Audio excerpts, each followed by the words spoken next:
Hey folks, Jackdaw here. Just over a month ago, I explored my excitement for Baldur's Gate 3, claiming it to be the most definitive Dungeons & Dragons experience besides traditional pen and paper role-playing games, of course, when the finished game officially ships next year once development is complete. I also established that I'll be covering Baldur's Gate 3's development permanently on my channel, and considering the views on my last BG3 video, I think you all like the sound of that. So, with that said, today I am uncovering everything you need to know about Baldur's Gate 3's development so far, as we prepare for the game's full launch next year. This video is ideal for really any type of fan, those who are just getting into the franchise and want to know everything, as well as those who have followed the game's development over the years but want a decent recap. So let's crack into this with an introduction on Baldur's Gate 3 and its development. For the uninitiated, Baldur's Gate 3 is the third entry in the Baldur's Gate franchise, a series of party-based role-playing games set in the Forgotten Realms, which is an official Dungeons & Dragons campaign setting. Although originally developed by Black Owl Studios and BioWare, Larian Studios is developing Baldur's Gate 3 after its successful release of Divinity Original Sin 2, one of the best role-playing games of the last decade, if I do say so myself. In June 2019, Larian Studios officially announced that they were working on Baldur's Gate 3 with Wizards of the Coast, claiming that this project would act as a true sequel to the previous games, setting very high expectations for fans of the classic RPGs. At PAX East 2020, the first gameplay demo for Baldur's Gate 3 was unveiled in an extended reveal of an early game build, which was broadcast by CEO Sven Vink.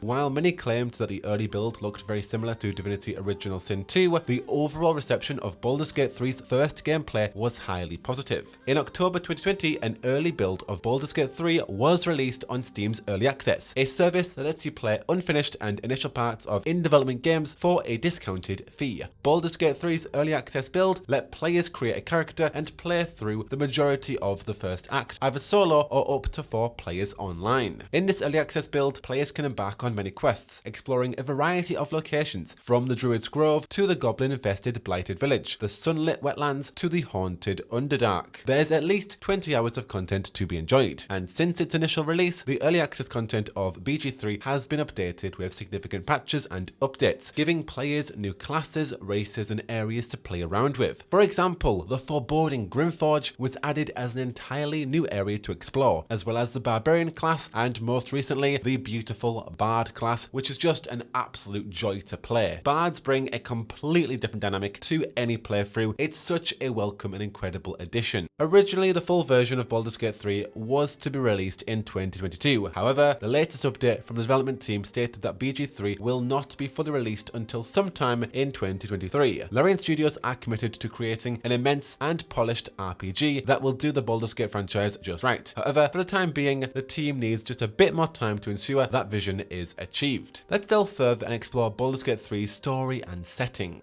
As aforementioned, Baldur's Gate 3 takes place in the Forgotten Realms universe. This time around, we have a new story set around 100 years after the events of Baldur's Gate 2. The prologue of Baldur's Gate 3 opens with the Mind Flayers invading Faerun. Your protagonist awakens confined in a holding pod in the Mind Flayers world teleporting ship known as a Nautiloid. A Mind Flayer tadpole is inserted inside your eye with the intent of transforming you into a wicked Mind Flayer. Suddenly, Githyanki dragon riders intercept and attack the Nautiloid, which then teleports to Hell. This assault allows the player and those who are recently infected to escape the ship. Once the player reaches the controls of the vessel and teleports back to Faerun, the Nautiloid crashes to the ground at the riverbank close to the city El Churul. The player protagonist and a few of their companions are infected with parasitic tadpoles that should, over the course of a few weeks, turn them into fully fledged Mind Flayers. But for unknown reasons, the tadpoles transition hasn't worked properly just yet. One of the main goals is to find out more information about the tadpoles and get them removed by a healer, for it is too late. As we know, Mind Flayers are among the most terrifying creatures in Dungeons & Dragons. They possess powerful psionic abilities and can mind control other sentient beings. The party's transformation into Mind Flayers is not apparent, but the tadpoles have an effect on each of your party. You can link minds of other people who have tadpoles and use incredibly powerful magic. But the more you use your illicit powers, the more corrupt you may become, and thus the easier it may be for a Mind Flayer to control control you. So while that establishes parts of the narrative, the story follows you and your companions searching for a cure by any means necessary. Your character's desperation kind of leads into this narrative as you can strike deals with some unsavory figures in order to try and save yourself. And therefore this narrative has a lot of morally ambiguous notions for you and your companions. It's going to be very exciting to see how it all pans out in the end. Also, considering the game's namesake, the city of Baldur's Gate will be a location in the full game, but you apparently won't be able to explore the entire city. Only parts of it will be available to you during your adventures. It remains to be seen of how much of Baldur's Gate we'll actually be able to explore. However, we do witness the city in early cutscenes and a dream sequence. Let's talk more about the player character. What races and classes are available? At the moment, there are 9 races you can currently choose between in early access, and they are Elf, Tiefling, Drow, Human, Githyanki, Dwarf, Half-Elf, Halfling, and most recently, Gnome. And there are many sub-races you can select within each race. Half-Orcs and Dragonborn will also be options at launch, as Larian Studios will be adding the full roster of classes and characters that appear in Dungeons & Dragons 5e edition. And regarding classes, there are currently 10 classes you can choose between in early access, and they are Cleric, Fighter, Ranger, Rogue, Warlock, Wizard, Druid, Sorcerer, Barbarian, and the most recently added Bard. Monk and Paladin classes will also be available at launch. Senior writer Adam Smith told PCGamer about how important classes are in Baldur's Gate 3. He said, "The stories are very much tied to classes at times. Class is such a part of identity in D&D in a way that it wasn't in Divinity Original Sin 2. Speaking of classes and races, at launch, players will also be able to experience Baldur's Gate 3 as a bespoke origin character that already have pre-established backgrounds, quests, races, and classes. Now you can alternatively create your own custom character and then recruit each of these characters to your party, or you can actually play as one. And these characters are Asterion, the High Elf Rogue, Gale, a Human Wizard, Lizelle, a Githyanki Fighter, Shadowheart, a Half-Elf Cleric, and Will, a Human Warlock. We don't know at the moment if there will be any more characters who will join our party, but we can assume that there probably will be. Now, Larian Studios said in an Ask Me Anything on Reddit that in Baldur's Gate 3, custom characters have a much stronger connection to the world and the main arc of the story. They're confident that you won't feel shortchanged in terms of narrative breadth and depth if you choose to play as a custom character. When we say there are some serious consequences to your choices, we really mean it. As you move through your adventure, you'll discover quest lines and stories that relate directly to the character you're roleplaying and the things that you've done. So how does Baldur's Gate 3 connect to the previous games? Well, it may be a new story. Players will find many connections to the original games. In a Reddit AMA, Vink said, "We really don't want to spoil anything, but we wouldn't call it Baldur's Gate 3 if there wouldn't be a link. Let me just say that we touch upon the story of BG 1 and 2 in meaningful ways. There are returning characters, and what happened in BG 1/2 leads into what happens into BG 3. You won't necessarily see that at the start of your adventure, but you will quickly understand once you get further into the game." Regarding another potential connection to the previous games, as Vink did say that there will be some returning characters, we have Minsk and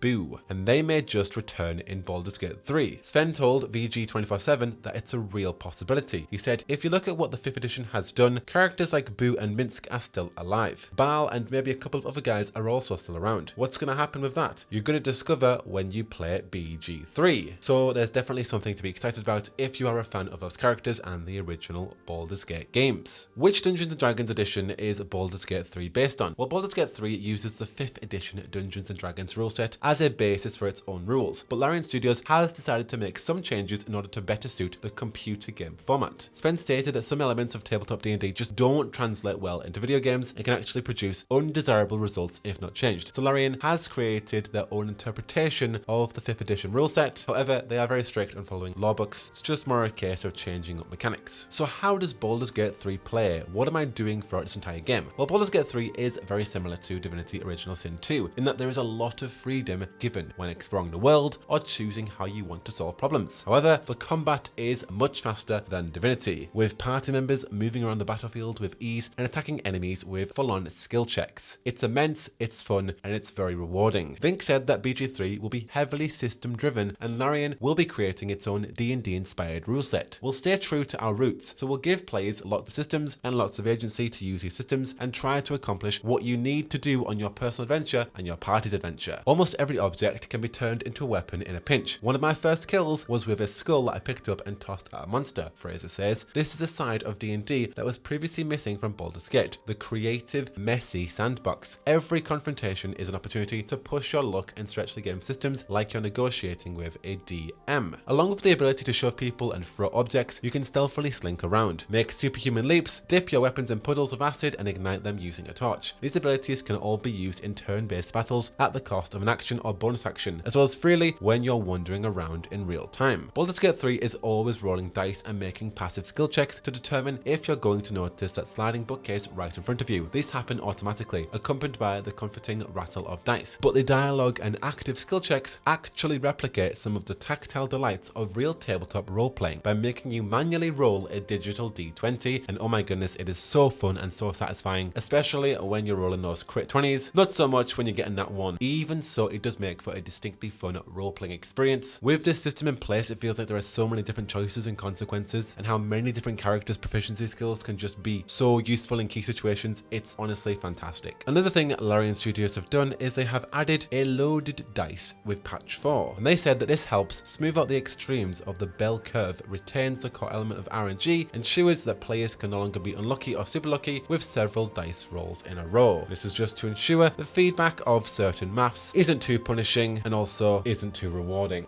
Okay, so we've talked about the story, the setting, a bit of gameplay, combat. Let's talk about one of the biggest aspects as a BioWare fan, that being romance. So Larian Studios revealed that Baldur's Gate 3 will feature character relationships which will be integral to the game's storytelling, very much like an iconic BioWare romance system. Each of your party members will have opinions about all sorts of decisions that you make as the player character. If you're good, if you're evil, if you're right, if you disagree with somebody, if you want to prank somebody, if you want to fight somebody, if you want to torture somebody, if you want to tell somebody where to go stuff it, if you want to burn an entire village down, whatever you choose, your companions will judge you accordingly with an actual approval system in place. You're constantly seeing different characters approving and disapproving depending on your decisions. And once you gain sufficient approval or get to a certain point in the story, you can chat with members of your party back at the camp, and it is there where you will forge deeper relationships and create more intimate bonds. It's a very exciting system, and anyone who loves romance will fall in love with the cast of characters involved. I am very much in love with Shadowheart. She is such a fantastic character, and I'm so excited for the full release to continue that romance and that friendship and see how that develops. But lead writer Sarah Bareilles said, "We are trying to make these relationships feel real and feel like the relationships you have in the real world. You will meet some people who you have nothing in common with. Some will be useful to work together, but that is going to be the extent of it. But there could be situations where you get on really well, you share similar goals, and you love traveling together." Also, according to Vink, the most romance character so far in early access is Gale. "They're all horny," Vink has said of early players.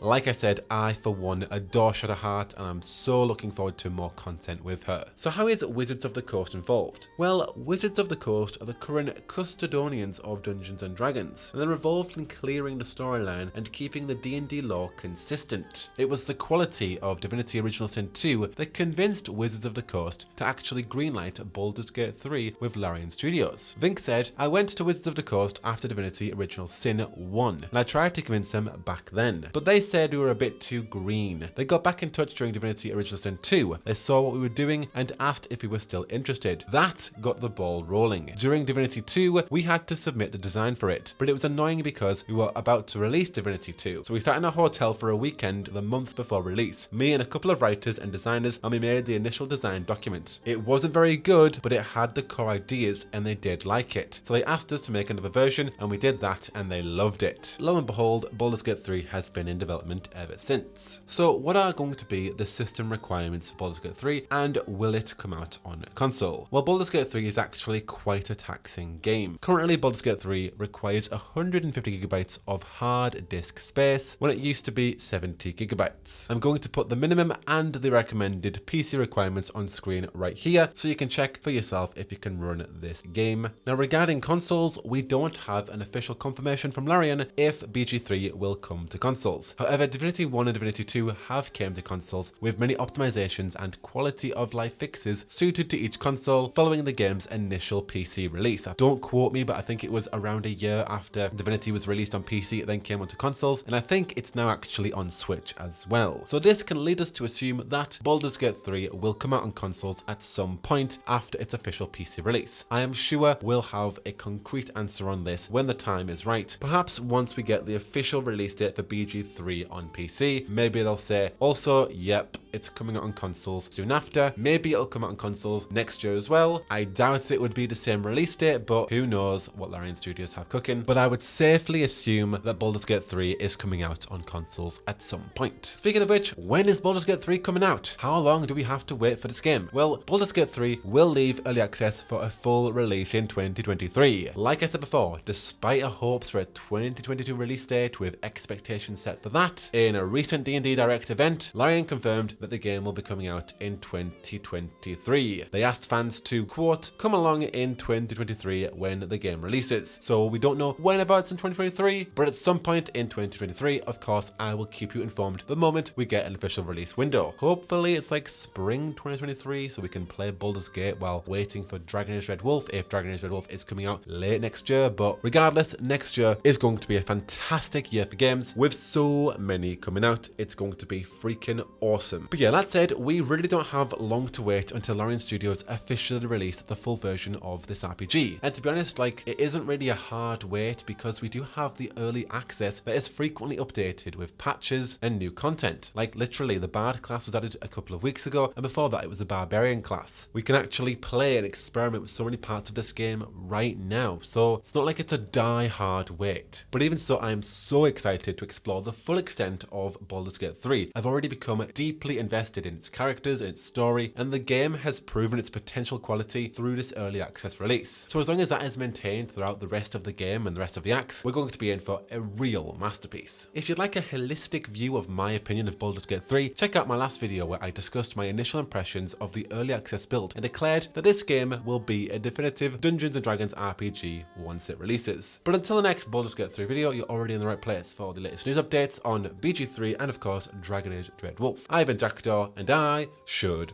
go. Whoa, whoa, whoa, whoa, whoa.